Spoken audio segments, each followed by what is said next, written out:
Ya, kembali lagi bersama saya Hairul Hudaya di acara Bincang-Bincang Rektor. Pada kesempatan kali ini saya ingin mengangkat topik mengenai infrastruktur dasar, yaitu listrik.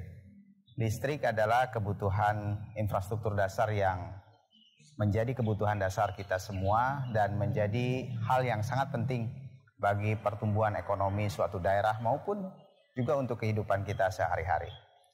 Nah, untuk membahas hal ini, saya kedatangan tamu yang luar biasa. Ini adalah manajer UP3, PLN UP3 Sumbawa, yaitu Mas Irwan. Makasih Mas Irwan, gini aja salamnya ya. Nah, teman-teman semua, kita akan mengupas tuntas mengenai bagaimana sebenarnya sistem ketenagalistrikan di Sumbawa ini dengan Mas Irwan. Tapi untuk lebih enaknya kita sambil duduk aja di Bruga.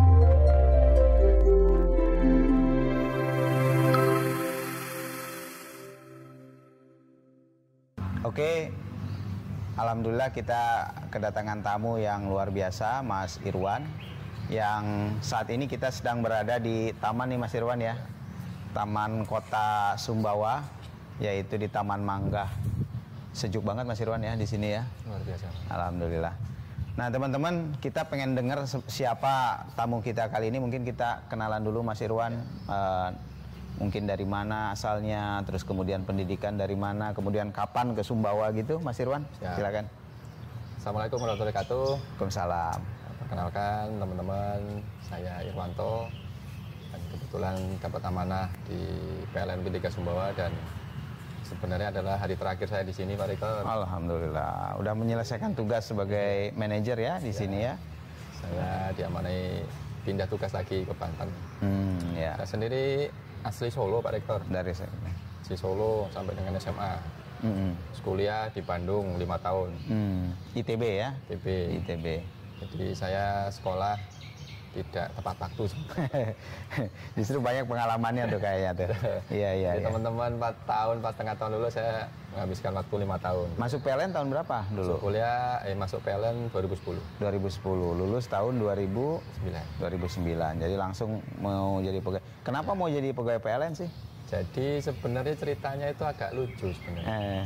Gimana? Jadi saya dulu waktu semester 8, semester 8 itu kan udah tinggal tugas akhir, kuliah sudah habis semua. Nah saya dulu sempat bantuin PLN di Jabar. Oh gitu. Jadi banyak beberapa kenalan. Terus kebetulan waktu itu ada direct shopping PLN di kampus. Iya. Nah saya waktu itu masih proyek di luar. Terus dikasih tahu teman-teman, Wan, kamu nggak daftar PLN, kamu kan lagi di PLN sekarang. Ya masih sampai kapan pendaftaran? Jadi saya balik lah dari Sumedang saya dulu. Balik daftar. Padahal saya belum punya ijazah Pak Rektor. Padahal teman-teman saya yang daftar itu udah punya ijazah karena udah 4 tahun kan udah. Berarti ada resep khusus nih teman-teman nih. Jadi sebelum punya ijazah udah diijon sama PLN tuh kayaknya. Nah teman-teman, itu sedikit background pendidikan kali Mas Irwan ya. Jadi di PLN itu kan tentu saja ada apa aja gitu. Kita pengen tahu nih teman-teman, ternyata yang setiap hari 24 jam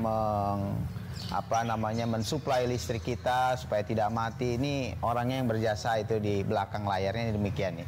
Nah Mas Irwan mungkin bisa dijelaskan ke kita semua terkait dengan mungkin sistem ketenaga listrikan secara umum di Sumbawa itu seperti apa sebenarnya, pembangkitnya berapa, kapasitasnya bagaimana, dan berapa beban dan lain sebagainya. Silakan Pak. Kalau untuk Sumbawa sendiri Pak Rektor, alhamdulillah mulai 2019 akhir kita sudah interkoneksi transmisi. Jadi sebelumnya Pulau Sumbawa ini masih disuplai PLTD kecil. Di sini masih ada, di PLTD Labuan masih ada yang paling gede. Tapi sekarang kondisi off. Jadi sedang tidak dipakai, cuma cadangan aja. Saya sampai sekarang masih pakai PLTD aktif itu di Lunyuk sama di Kepulauan. Nah, di Pulau Sumbawa sendiri untuk pembangkitnya kita interkoneksi dari Taliwang sampai dengan Sape dengan transmisi 150 kV dan 70 kV. Itu ditopang 2 pembangkit besar yang ada di Bonto, di Bima, dan di Kanar. PLTMG. 3 kali 17 jadi 50 mega. 50 mega kali 2. Itu yang backbone kita dua itu. Utama ya. Terus yang lain ada PLTD juga di Taliwang, ada PLTD, ada PLTU juga di Taliwang. 2 kali 7. Batu bara. Terus di Bima juga rencana sebenarnya ada PLTU, cuman kan sekarang dengan kondisi beban turun dan sekarang kan fokus dari pemerintah sendiri kan untuk upgrading EBT. PLTU-nya akan dipending digantikan dengan pembangkit energi terbarukan ya. Oke. Nah, itu jadi total berapa beban Sumbawa ini? Kalau daya mampu kita 130 MW. 130 megawatt ya. Jadi masih backbone-nya tadi 2 kali 50. Ya. Jadi ada 2 kali 50 berarti 100 megawatt. Sisanya mungkin dengan pembangkit-pembangkit yang kecil ya. Di sini ada PLTD dan beberapa pembangkit yang lain. Menarik teman-teman, ternyata begitu kondisi kita di Sumbawa ini sehingga kita bisa menikmati listrik yang terus-menerus continue disuplai oleh PLN. Nah, Mas Irwan, dengan kondisi seperti itu, kira-kira pengembangannya ke depan tuh apakah beban akan semakin meningkat atau bagaimana perencanaan-perencanaan dari PLN Sumbawa ini? Jadi sebenarnya kan seperti yang disampaikan Pak Rektor di awal tadi adalah listrik adalah kebutuhan paling pokok sekarang. Betul. Lebih nasi sekarang. Jadi kalau orang itu nggak makan paling lapar, tapi kalau HP-nya sampai mati udah pusing. Iya, betul. Jadi memang listrik itu adalah cerminan dari kemajuan ekonomi. Ya. Jadi kalau ekonomi meningkat, listrik meningkat itu berarti ekonomi lagi meningkat. Ya. Jadi untuk kedepannya memang kita selalu merencanakan selalu meningkat beban itu. Ya. Jadi secara natural growth, pemakaian teman-teman semua di rumah itu kan pasti naik. Iya. Jadi nambah alat lah pasti. Tiap tahun itu pasti menambah alat. Secara natural seperti itu.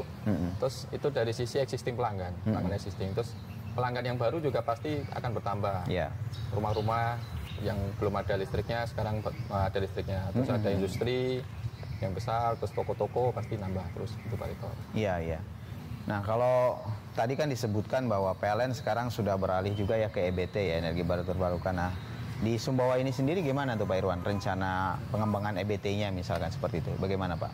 Jadi kalau di sini yang sudah operasi kan PLTA di Mama. Oh ya, Bendungan Mama ya?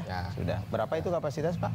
Itu kecil sih, cuma 3 mega. 3 mega, lumayan 3 mega, besar bagi ini. Terus nanti kan di KSP ada Bintang Bano, Bintang Bano lagi, masih tahun depan mungkin. Untuk PLTS masih. Kalau PLTS-nya di sini belum ada, kalau di Pulau Sumbawa, kalau di Pulau Lombok sudah ada banyak. Mungkin total 20 mega ada di Pulau Lomboknya. Ya, berarti memang konsentrasi ke EBT ini betul-betul juga diperhatikan ya oleh teman-teman. Tapi nantinya kita akan punya 3 PLTS di Pulau Medang, Pulau Moyo. Moyo itu ada 2 di Sepotok sama di Labuan Haji. Wah, itu menjadi pulau yang green itu, yang bersih gitu ya, dari pembangkit yang bersih. Menarik teman-teman. Dan satu lagi sekarang ini Mas Irwan, kita kan sedang fokus ke saya dengar tuh electrifying lifestyle gitu ya. Jadi apa sih konsep apa itu sebenarnya Mas Irwan sendiri atau dari PLN Pusat atau gimana konsep electrifying lifestyle? Jadi electrifying lifestyle itu sebenarnya konsep dari pusat. Jadi bagaimana kita bertransformasi PLN itu.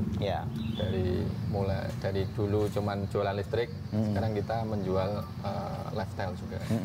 Jadi sekarang yang lagi gencar dan kemarin barusan UTS kan ada lomba masak, lomba masak, iya. Nah, kemarin UTS lomba masak itu dari kompor induksi ya. Nah itu kan itu merubah gaya hidup. Jadi gaya hidup kita yang biasanya pakai minyak, pakai gas. Memang lebih hemat ya Pak Irwan ya dengan menggunakan itu. Apa dari kajian Pak Irwan seperti apa perbandingannya antara kompor listrik dengan kompor induksi? Jadi kalau kompor gas itu kan paling sebulan itu kalau di sini 120.000 kan Pak. Iya. Kompor aja satu gas. Kalau di kompor induksi itu kan 1 kW-nya itu kan bisa 1 kilowatt kali 1 jam. Jadi lebih hemat lah. Lebih hemat ya dan lebih cepat matangnya dan lebih merata. Oke. Dan yang pasti yang kita garis bawah itu adalah keamanannya. Keamanannya, betul sekali. Kalau kompor induksi itu udah otomatis semua, meskipun kita masak kita tinggal, dia udah ada sensornya, ada interlock, nggak mungkin kebakaran. Iya. Jadi lebih hemat ya. Nah ini teman-teman semua di Sumbawa ini memang menjadi satu permasalahan besar, yaitu rumah-rumah di sini ini banyak yang terbuat dari kayu ya, yang kita sudah sering beberapa kali mendengar berita bahwa terjadi kebakaran di rumah-rumah yang katanya disebabkan oleh korsleting ya, arus hubung singkat dari listrik gitu. Nah, Pak Irwan, bagaimana caranya atau kiat-kiat kita supaya mungkin teman-teman kita pendengar dan juga pelihat video kita bagaimana supaya mencegah hal itu gitu, listrik itu supaya tetap aman digunakan dan masyarakat bisa nyaman gitu, tidak khawatir. Gimana Pak Irwan? Jadi memang listrik itu enggak kelihatan, cuman dia kalau kita bisa memanfaatkan dengan benar itu manfaatnya tinggi. Tapi kalau kita nggak benar memanfaatkannya, emang berbahaya. Bisa jadi musuh ya. Ya. Jadi memang pada dasarnya listrik itu kan dari kutub positif ke negatif.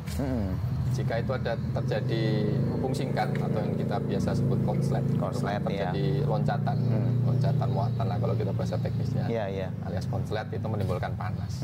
Jadi yang menyebabkan kebakaran itu adalah panasnya. Kalau kita loncatannya itu, konsletnya itu mengenai benda yang mudah terbakar, otomatis seperti rumah dari kayu tadi ya. Nah, itu bisa akan lebih mudah kebakaran. Nah, maka bagaimana tipsnya nih buat para netizen semua yang ingin tahu gimana caranya supaya kan di sini banyak rumah-rumah dari kayu itu gitu. Supaya dia tetap tidak terjadi konslet itu, Pak Irwan. Jadi kalau kita dalam mengalirkan listrik, kita misalkan ada rumah baru kita sambung listrik, itu kan kita pasti meminta SLO Pak Rektor. Nah, sertifikat layak operasi. Nah, di sertifikat itu kan ada asesmen dari pihak ketiga dari sertifikasi, bukan dari PLN. Jadi dari situ akan diasesmen apakah instalasi di rumah itu apakah sudah layak apa enggak. Itu kalau rumah baru ya. Kalau rumah lama sebenarnya bisa kita mintakan asesmen juga untuk SLO ulang atau untuk asesmen aja apakah sudah bagus apa enggak. Karena kecenderungan jadi rumah itu baru mungkin 20 tahun lalu dibangun ya. Kita pakai kawatnya 4 mili. Iya, Mas. Nah, dulu cuman lampu tok bebannya. Nah, sekarang ada tambah kulkas sama AC. Nah, itu nggak kuat. Nah, ini harus diganti. Nah, ini harus diperhatikan ya teman-teman semua yang hadir di sini supaya tidak terjadi kebakaran. Sebenarnya sekarang itu. Dengan adanya listrik prabayar itu kan listrik pintar. Dia bisa membaca kelainan dari instalasinya, Pak Rektor. Jadi kalau misalkan teman-teman LPB-nya di rumah itu meterannya tulisan periksa, nah berarti harus ada instalasi yang diperiksa. Jadi salah satunya memang dengan SLO tadi. Nah, saya ingin kembali lagi ke electrifying lifestyle tadi, Pak Irwan. Menarik soalnya sekarang ini kan selain tadi keamanan, lebih hemat, lebih murah, itu juga kebetulan kita lagi ada di Taman Mangga nih ya. Kita bisa melihat di sini ada beberapa tempat khusus untuk berjualan seperti itu. Nah, mungkin saya dengar-dengar Pak Irwan punya rencana nih ke depannya, kira-kira gimana sebenarnya supaya electrifying lifestyle itu bisa ada gitu di tengah-tengah kita di masyarakat Sumbawa, Pak Irwan. Jadi memang Taman Mangga ini sebenarnya potensinya sangat luar biasa, luas dan sebenarnya sudah konsep awalnya sudah bagus, cuman kita lihat ini kan warung-warung masih belum optimal. Dan kalau malam pun juga cuma ada di depan sana di pulang. Nah, kita pengennya ini akan jadi semacam taman untuk kegiatan masyarakat, komunitas-komunitas bisa beraktivitas di sini dengan nyaman.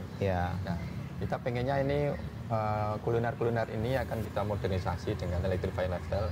Nanti kompornya jadi kompor listrik gitu ya. Kompor listrik, kompor induksi. Terus mungkin lampunya agak megahin dikit. Ini kan siang-siang kan enak banget ini. Misalnya makanan ini. Ini sayang sekali tutup. Karena memang mungkin orang-orang pada kurang nyaman mungkin di sini. Iya, betul. Padahal ini tengah kota, Pak. Tengah kota ya. Jadi rencananya mudah-mudahan PLN bisa menyulap ya ini menjadi tempat yang enak, cozy untuk teman-teman bisa nanti kalau kulineran. Kita sekarang gitu. Lagi zamannya game online. Nah, game online Game online itu kan kita kan salah satu dari electrifying juga, Pak. Game online itu ya. Jadi kemungkinan nanti kita kerjasama juga dengan teman-teman yang lain, mungkin Telkom untuk menyediakan wifi di sini. Jadi kita kasih setting tempat yang enak untuk kegiatan komunitas. Termasuk komunitas kendaraan listrik, kolektor. Nah, itu dia. Kita lagi mengembangkan motor listrik ya di UTS itu. PLN juga sedang saya lihat ke arah sana juga. Karena mungkin nanti akan jadi market PLN ya, motor listrik, mobil listrik, dan kendaraan listrik itu ya. Termasuk dalam electrifying lifestyle tadi ya. Luar biasa. Jadi memang kampanye kita itu di sini nantinya. Kampanye untuk electrifying lifestyle. Bagus banget ya kalau ada tempat seperti ini, kampanyenya di sini, kampanye safety juga ya tadi ya untuk ketenaga listrikan dan juga electrifying lifestyle. Nah, saya kira itu. Nah, terakhir nih Mas Irwan ya, karena Mas Irwan nih mau pindah tugas ini. Jadi kita juga dari kampus mengucapkan terima kasih banyak yang telah memberikan banyak sekali dukungan kepada kami di kampus ya, terus masyarakat Sumbawa. Nah, terakhir kira-kira harapan Mas Irwan terhadap Sumbawa ini ke depan, khususnya di bidang tenaga listrikan itu seperti apa?